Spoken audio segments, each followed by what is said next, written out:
The next presentation is from a young academy, that of Nicaragua, which Jorge Huete has been involved in setting up, and they have been active on national and even local issues and communicating not only with politicians but also with the society. So please, Jorge, tell us about your experiences. Thank you.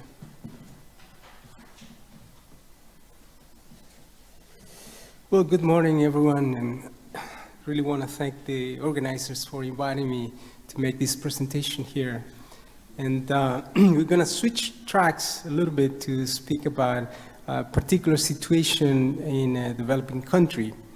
And we have the usual problems in the lack of communication between scientists and policymakers, but we have additional problems as well that you might not be facing in the everyday life here. So I want to tell the story of one of the most important, probably one of the most important experiences in this topic of the Academy of Sciences of Nicaragua, which is a very young academy. Next year we're going to turn 10 years. Of course, the sciences in a country like Nicaragua are of a more recent event. I would say that in an organized manner, the scientific enterprise is rather from the 80s. So that's not to say that before that there was no science in Nicaragua, but I'm saying in an organized, in an institutionalized way. It's probably from the 80s.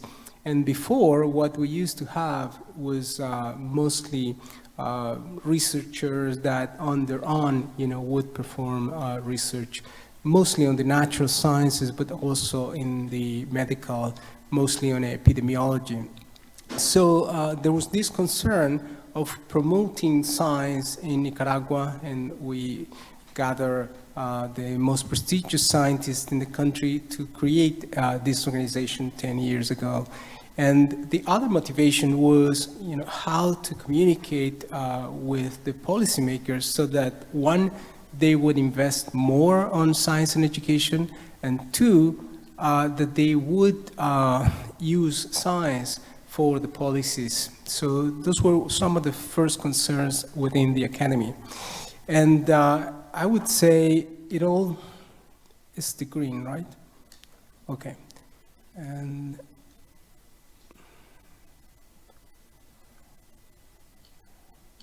okay, so I would say that it all started well. Actually, at the inauguration of the academy, we even had vice president of the country attending very enthusiastically, and we started working very closely with the government. So one of the first things we did was to create the first national plan of science and technology for Nicaragua, which was developed in 2009 for 4 years, and we were supposed to renovate the plan in 2014.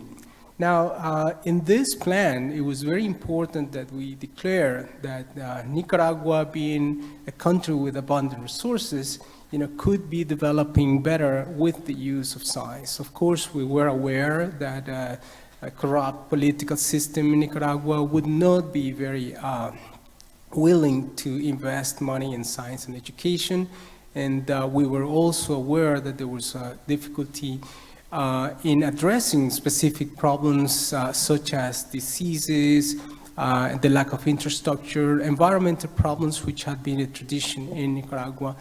The environmental issues have not been taken care of. So all was within the plan, how to address these issues using science and technology. So from the very beginning, it was very clear that we needed to work very closely with the society and with the government. And we did well until the government planned the Interoceanic Canal in Nicaragua. So as you can imagine, a grandiose plan as building an Interoceanic Canal that would go across the country and join the two oceans. We have the Pacific Ocean and also the Atlantic, which is actually the Caribbean for us. And it would have to cut through the country, and it would involve all the sciences, of course. It would involve engineering, geophysics, biology, conservation, plus social sciences as well, because you have to deal with communities, in particular ethnic communities that live along the path and in the forest. So, you know, it was very surprising to us that the government very quickly passed this bill, approved the law, without any consultations to the public and without any scientific consultations either on how to proceed with that project. Obviously, you know, they were very eager to get an economic plan, you know, going, but they were not so eager to listen to feedback from the scientists. So we actually tried to gather, you know, some meetings with the government. They were refusing to listen to anything. We didn't even know what the project involved. You know, it was just a bill, approved the law, and next thing is the inauguration of the Interoceanic Canal.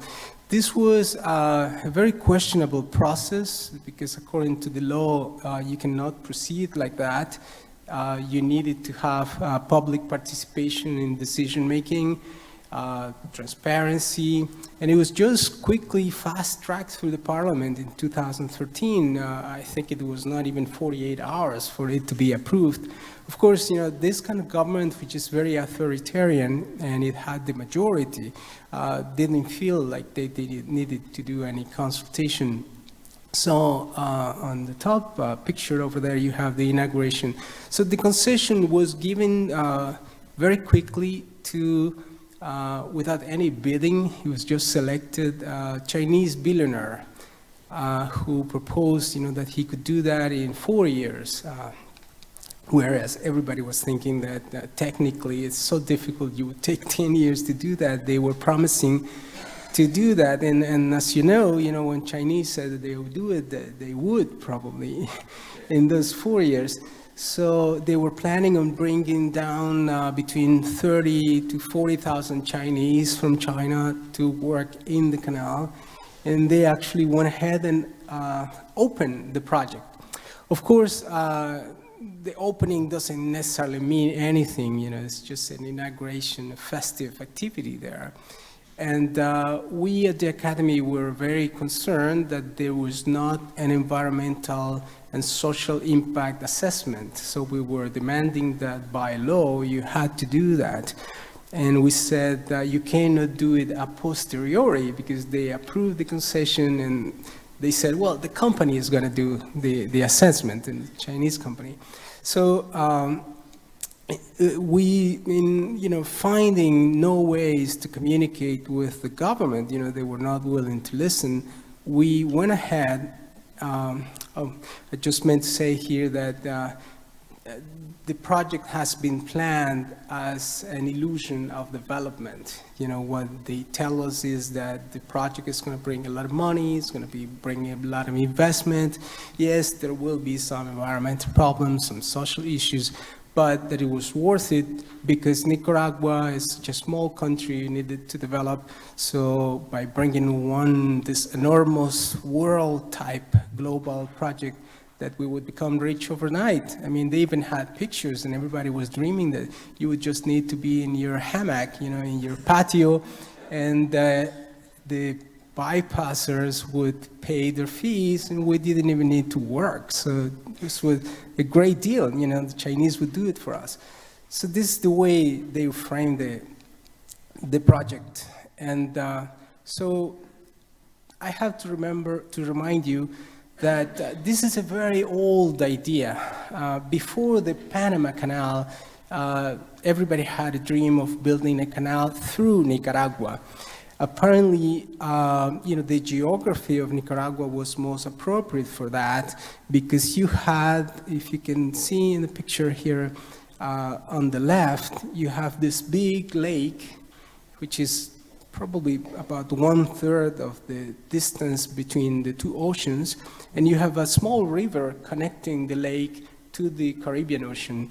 So in the old days, even since the Spanish colonizators, they thought that this was the way, you know, to bring all the ships to take the gold to Spain through this canal. So you would go through the Pacific, all the way crossing the lake, and using the river, which you would widen a little, and then you have your natural path to go and take all the goods to Spain. So there was this big talk. You had some papers in Scientific American in 1902. And, you know, for political reasons, different things, eventually they decided to run the canal in Panama. Of course, there's a lot of politics here with the Americans, and the Americans getting involved. French failure of building the canal in Panama as well. That's a different story. But I just want to remind you that every time in Nicaragua we had difficult economic periods, everybody would bring again the idea of a canal. We are the party who's going to build the canal, and it's going to give us this big development. But to the Americans, it was also important, the idea of this canal, you know, for geopolitical reasons. And even in the mid-50s, they were still considering, you know, building another canal through Nicaragua as an alternative, you know, as a post-war alternative, because, you know, eventually they thought that the Panama Canal was gonna be not good anymore, and that maybe they would have the chance to build another canal, and they would have it, you know, the Americans, both in Panama and Nicaragua. It was never built. So, you know, the Academy proposed that in spite of the government not being willing to listen, that we should talk to the society and give advice to the public, so that the public probably would have an understanding of what this implies, and maybe the public would make a difference, you know, with the government, which is what really happened. So we saw this in two particular steps. First of all, we needed to find out what the project was about and what the implications were. So we tried to identify the major scientific questions that this would involve. And in this sense, we're talking about a lot of engineering, a lot of conservation issues and environmental issues, and of course, social issues. So we had to gather experts from all different scientific disciplines, and we realized that we didn't have enough experts also within Nicaragua on this, within the Academy. So we had to request help from the international community, and this is where this became really involving and very interesting. So we contacted the regional organization of Academy of Sciences. It's called IANAS in the Americas. It covers all the science academies of the Americas. And within this context, we also contacted ICSU, the other world scientific organization, and they were very supportive. They provided experts. So we brought experts. I think we ran 2 workshops, and in each of them we had between 15, 20 different experts from the whole world, and plus our local experts, to discuss these issues. And this was all in spite of the government. Of course, you know, the first difficulties was to understand what this all implied. And since there was not much transparency with the project, you know, the Chinese had the project with them and they would only release certain documents, that made it very difficult to discuss scientifically.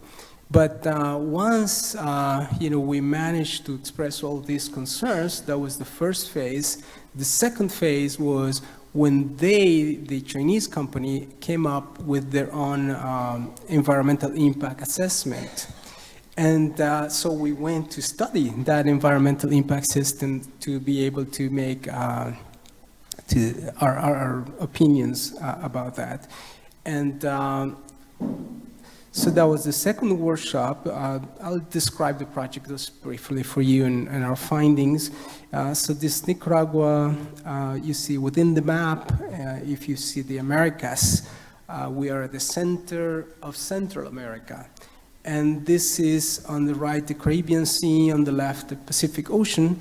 So I was telling you, they will have to go across the land from the Caribbean, find the lake, go across the lake, and then they have a narrow area there that they will have to cut through. I think it's about 30 kilometers, 35 kilometers to find the Pacific. So along the path of the canal, especially in the Caribbean side, they would have to go across national reserves. You know, so by law you cannot do that. You would need to have specific laws. There are other laws that they are ignoring there, which is that the owners of all those lands, and this is the forest, are ethnic communities. And you know, according to the law, you cannot even buy that land. You need to protect them. So they were ignoring all of that, you know, and they were making the plans on how to go there. So there's a lot of damages that they would have to go through. One global concern was the major lake that we have, which is supposed to provide water for the whole Central America. There's a lack of water in Central America, so this was supposed to be providing it. So this is a very interesting lake. The size is about 8,000, 9,000 square kilometers. And so we focused on 4 different areas that in terms of the environment would be critical. And as you may think of, you know, we have the 2 oceans, so the 2 coastal areas would be of major concern, the impact that would be on them. And then in center, we also, where it says San Miguelito in the center, we have wetlands that are also protected. They would have to be cut across. Then you go into the lake, and the lake itself is a major issue because of the water, the quality of the water, the species that live in that water. So those were very serious issues that we had to be dealing with. And then, of course, the scientific community was very concerned. We published a few papers as a result of this analysis. And as I was saying, you know, Lake Nicaragua, and in the indigenous languages, Lake Cocibolca. Lake Cocibolca was a major concern for its biodiversity, but because of the works, the engineering works, they would have to dig very deep and take all those sediments out. So it was an enormous amount of work that they would have to do and take deep sediments from the lake, find a place where to put those sediments that apparently are very toxic. So these are the normal boats that we use there. It's a very simple communities and fishermen. This is the way we do transportation. By the way, this is a very important touristic attraction because we have an archipelago within the lake. It's very beautiful. For tourism, it's very attractive, very simple communities. And this is how people transport within the lake. And this is what we were expecting to see in the lake. Probably even bigger, because the plan was that it had to beat the Panama Canal. So we had to make it bigger for larger ships to have more containers going through. So, you know, we underlined environmental concerns, the ecological issues, the problems to endemic fish from that lake, sawfish, tarpon, that are very important for the communities that feed on those fishes. And of course, you know, the connectivity, the ecological connectivity, is very important that they would be ruined. So we were concerned about the biodiversity there, the integrity of the water, and the habitat fragmentation that you would create from that. One important ecological problem was the Mesoamerican biological corridor. This is a protection program that exists within the whole Central America. So what happens there is that there's that biological corridor, you know, crossing all the way from Costa Rica, Nicaragua, and going north, you know, through Honduras, and still going on there. So there's that protection of fauna in that area that would be ruined and cut by the canal. You know, some of those special endangered animals that we discussed there was the jaguar, which is a mystical creature in Central America and for the Central American cultures. And the drastic changes in lands also would affect the displacement of indigenous communities. So it was expected that at least 200,000 families, mostly ethnic communities, would have to be removed from the place. And there was no plan. In the plan that they had, they didn't know what to do with them, you know. Of course, from experiences in Chinese projects, you know, what they do is they go around, take people, put them in a truck and take them somewhere else. You can't do that in Central America, and then you would create such a mess that it could lead to war. It actually, we had that experience in the 80s because within the Sandinista revolution, these communities were actually very reluctant to revolution. You know, the revolution is not for them. It's very natural communities that live on their own, and trying to force them to do things created really serious problems. So, you know, the work we did, we underlined all the species that were relevant and that probably would be affected by the canal, and there must be a plan to deal with that if this were a serious project. So a lot of ecology, biology, identification of species, and of course I'm not going to go into this. This would be a major talk, but the problem, you know, was, okay, this is a plan for economic development, right? This is how it was framed. But when you ask the government, where's the economic plan, they wouldn't have it. So the plan was the canal, but how do you know how much money you're making? So this was all, you know, messy, and at some point they came with some data and they said, you know, we're gonna grow 15% in the first year and the growth is gonna be 18 the next year, but it's all, you know, not documented, not estimated.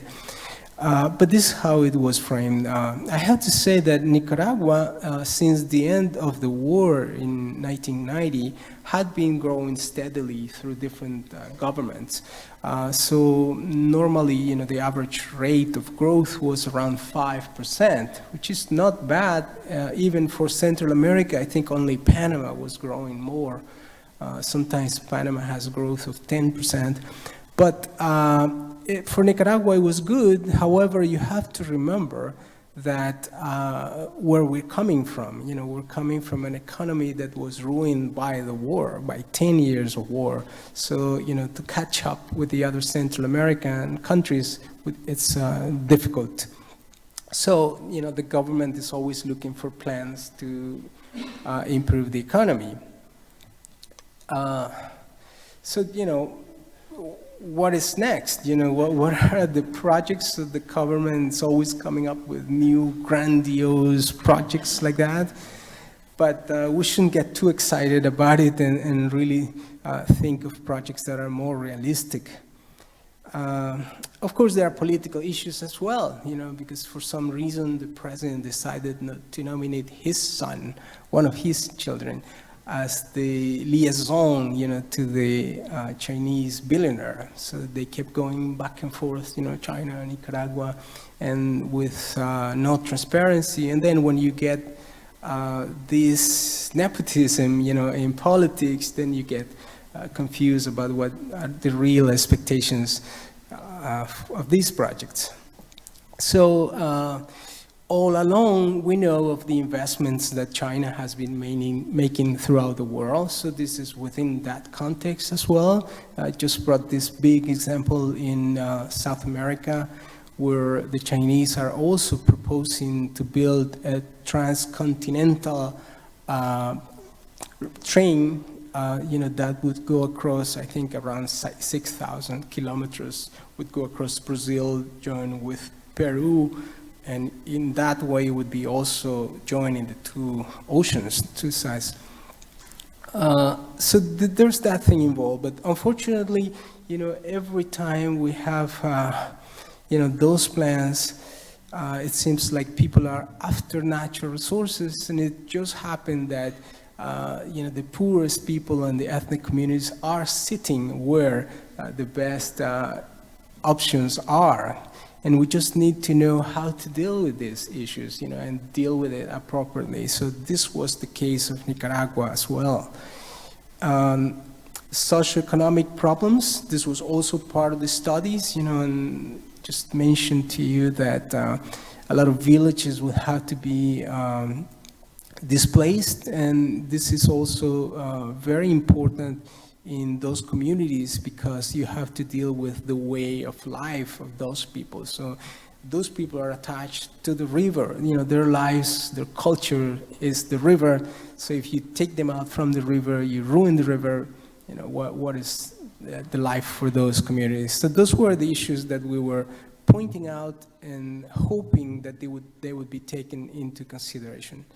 So there were great challenges, the water, the food, and it's just sad that when you have these large projects, this development paradigm, people become byproducts of these economic ambitions of different politicians and economic groups.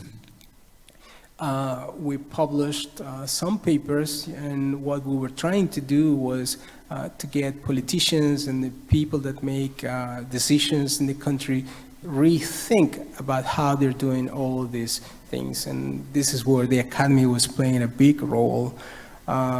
Along these situations, there were a lot of legal challenges because things were not doing properly. There were at least 32 legal challenges against this bill.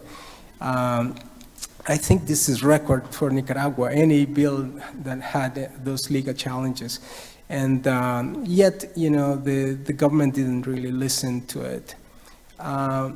We published a paper in Nature as well, trying to make sense of all this situation. And the final conclusion of both international groups that were working on this was that we really needed to stop the canal project until further studies and plans had been made. It happened, the government gave the approval, and yet they didn't go ahead with the project. So we're thinking like it was a victory. I have to say that at the same time, the Academy was providing knowledge about this. We were not really the activists on the street, but we were providing knowledge. We were sharing this with the government, with policymakers, with the scientific community all over the world, and with the society. So we had a bunch of forums where we would explain to the society what all of this meant and what were the conclusions of these committees. So in spite of the government refusing to listen, we would turn in all the documents and provide it to them. And so we did with the company as well, which was the one that was going to execute the project. And we knew that they would come because it's hard not to spot Chinese people in the office. So while we were presenting the documents, so they were there, and we know that they received all the documents. Once in a while, in the media, they would address those issues, and they would reply to the issues that we had concerns. But what the experience showed to us was that it was very important for the Academy to do this. We were very lucky to have an Academy in place, while this was happening. The Academy was very young, a very fresh Academy, still learning how to walk through, and it was very important that we could do that. So, the other part was how those communities organized to complain and to place their demands, to be treated justly and fairly. And of course, the government was very repressive against all those communities. So I think, what was interesting it was that, you know, we were telling the truth to the government, you know, and to the company. And of course, you know, this is not always well received, but that's function of the academy, you know, we have to do those things. And usually what happens is that they don't want to listen, you know, to the advice. And this is a difficult situation because, you know, if the advice is not wanted, you know, sometimes then it just dies. But I think what we decided was that we were providing advice to the society as a whole and not necessarily just to the government. So it was essential to have the support of the international community with these issues, especially for a small academy in a small country like Nicaragua. It was important to have the world paying attention to those issues and had the help from the world scientific community. So this was very important to us. And, you know, just to update you a little bit, you know, the canal hasn't happened yet, although they haven't declined the build. So the Chinese billionaire still has the concession. He could do it any minute in theory, but it's not happening. And, you know, just to update you, I have to say, as a consequences of those problems, you know, and how the government has not been listening to the advice, we just had a very recent disaster, a fire in the main biological reserve in the south of the country where the canal was supposed to go through as well. And there was a fire, you know, and this is illegal people that are trying to cut the trees. There's not enough surveillance. The government doesn't really care much about it. Some people say that those illegal people that are cutting the trees are part of the government actually making a lot of money. So there was this uproar because the government was very negligent and was not doing everything they could to pay attention to these problems. So this led, you know, to a national uproar. 5,000 hectares of this biological reserve were in the fire. And of course, you know, it created this uproar and the students came out to protest, especially students from the environmental areas at our university, complaining. Unfortunately, you know, the reaction of the government was not very good, you know, and the protest merged with another protest regarding social security issues just a few days after that. And it became a national protest, you know, and in the end, it reflected the discontent of the Nicaraguan people for this disregard of what is going in reality in the country, particularly regarding environmental issues. So, you know, the reaction of the government was really bad. You know, they reacted with repression and they started killing the students. You know, they went around and they would just shoot at the students and killed. You know, in a matter of 3 months, they ended up killing more than 500 people, mostly students from different universities, and this was horrible. You know, I think you know, this is to show and to tell the story that if the government is not listening to the public, is not listening to the advice regarding the decisions that they make, it could lead to this unrest, especially in a country with a history of violence like Nicaragua. You know, the Academy again came out to say a few words, you know, and we said we really don't need to get into violence. You know, students do not need to be repressed or killed, and there needs to be a national dialogue about these issues, you know, discussing the problems and coming up with solutions. So our current president, Professor Maria Luisa Acosta, was very outspoken in defending students and defending you know, the dialogue, and then she was threatened, you know, and she had to go into exile. So have other people, like the rector of my own university, also had been threatened, and this is becoming really difficult for the past 6 months. So in closing, I would like to say that we believe in Central America that academies are relevant, for the work we do for the country. And there's also this need to improve the communications. Of course, we need to create that environment where all the actors, interact with each other and come up with a mechanism, that should be fruitful. For this public in Europe, I would have to say that there are specific challenges in countries where the government is very hostile and is not asking for advice from the scientific community, and yet we have to be able to provide this advice to the society, and make our work relevant. So thank you.